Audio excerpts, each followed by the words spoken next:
Okay, so Meera, you are making what kind of an angle? 310 degrees. 310. All right, teach the class. Tell everyone what you're doing.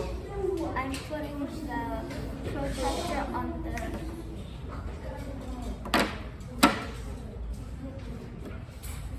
How do you know if it's on the circle?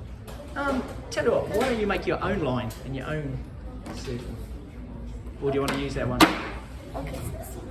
Okay, so I do 310 minus 360, that gives me 50. So then I find 50 in the inside.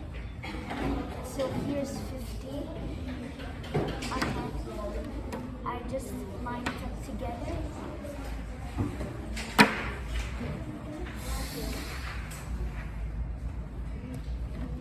And then, so the inside would be 50 degrees.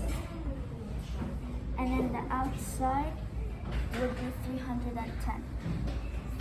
And how could you double check?